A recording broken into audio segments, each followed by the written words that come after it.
Have you ever wanted to create privacy in your yard? Not so that you can keep off the neighbors, more so that you can create a cozy private oasis of your own where you can welcome people when you want to and stay private whenever the heck you want to.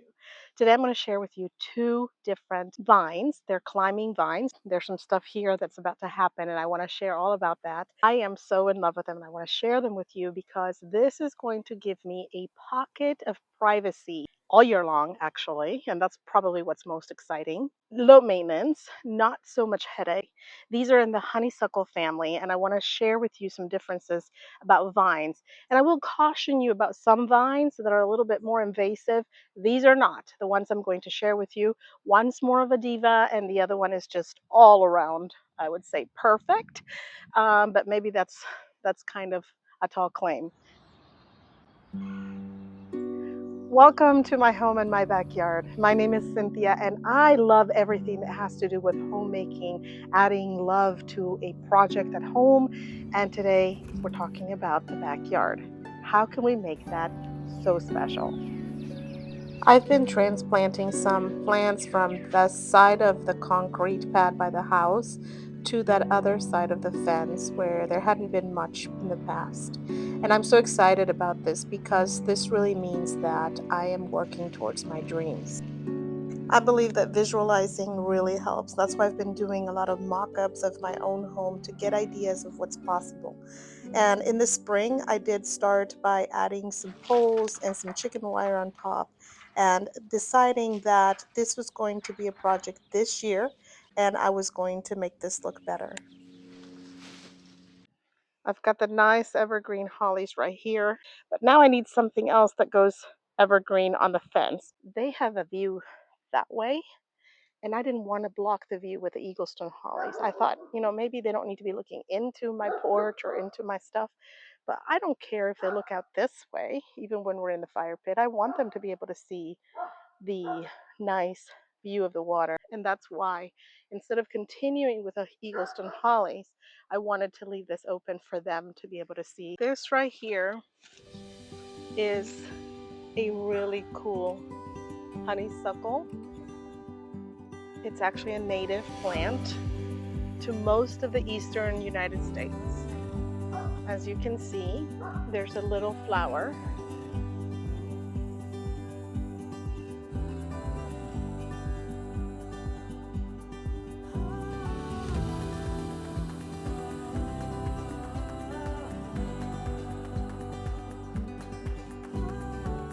If you want to compare it to my hands, you can see the scale. It's little. Inside the little flower, there's so much nectar, and the hummingbirds are what really love this plant.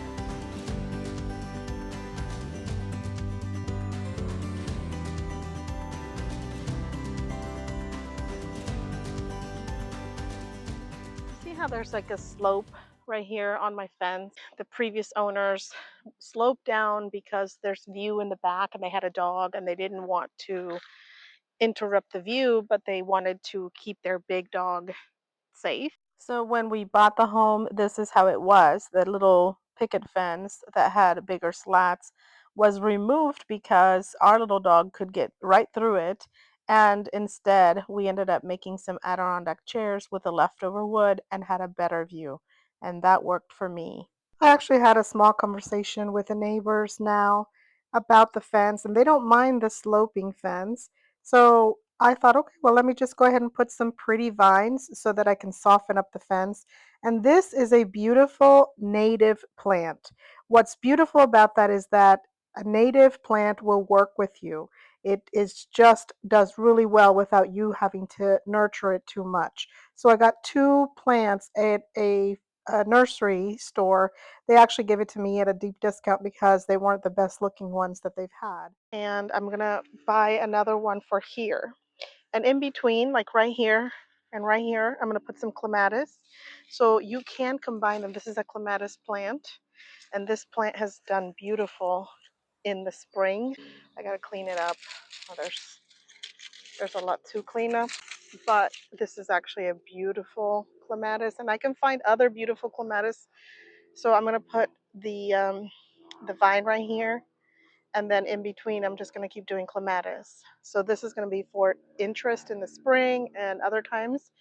And then we're going to have the consistency of the native honeysuckle. Even though you can see this probably was aphid damage, okay, it doesn't affect it that much. And usually it's not so prone to aphids. I mean, even if it is, it still kind of recovers on its own. I've been wondering what's going to happen when this continues to grow and kind of goes over here. I don't know yet what's going to happen. I might be able to remove a few of these or just trim them and keep the growth this way. I'm not sure. Cross that bridge when I get there. For now, because this is a deciduous tree, when this loses its leaves, this is still beautiful. So I don't ever lose the privacy that it's already creating. And I have patience enough to wait and get this ball rolling some more. They're all going to be healthy and beautiful in the long run. By the way, if you'd like to stay in touch and get to know more about the plants that I have all over my yard and some of the projects that I've been able to DIY, both outdoors and inside the house, you might want to join the newsletter because you'll get a lot more insight. And I'm going to share more about another honeysuckle that I have in another part of the yard. But look at this. I found a family of woodpeckers that were actually going at the pine tree that we had taken down because we have so many pine trees and we wanted better views. But this is so cool. I loved watching them. They're so pretty. Remember that I told you that there was another honeysuckle that was a little bit more of a diva? Well, this is it. This is gold flame honeysuckle. And I love it because it has a lot of the similar properties that the coral honeysuckle has, but it is a little bit more diva because it is more susceptible to aphids and there's a little bit more of a care you may have to give it. The biggest difference is that this is a non-native honeysuckle. Here I have dreamt 3 trellis arches made with cattle panel, 2 of which would be honeysuckle, and the middle one would be for zucchinis. I also could have other plants and even vegetables in this area. I have learned that when plants get aphids, the ladybugs will come in and rescue them. That's their job. And if you have a healthy environment in your yard, then the ladybugs will really do their job. And that is common in the garden. Bugs are common in the garden. This one is showier. This one is semi-evergreen. So in some areas, the coral honeysuckle will be semi-evergreen, which means it will drop some of its leaves in the wintertime, but there will still be like the vines and some of the leaves will still be there depending on what zone you are. In my zone, which is 8B, 9A, I'm about an hour and a half from Jacksonville, so I'm really like very hot, humid, coastal 8B, almost 9A. Mine's going to be pretty much evergreen. In some areas, coral honeysuckle is going to be semi-evergreen. This one, even in my area, might be semi-evergreen.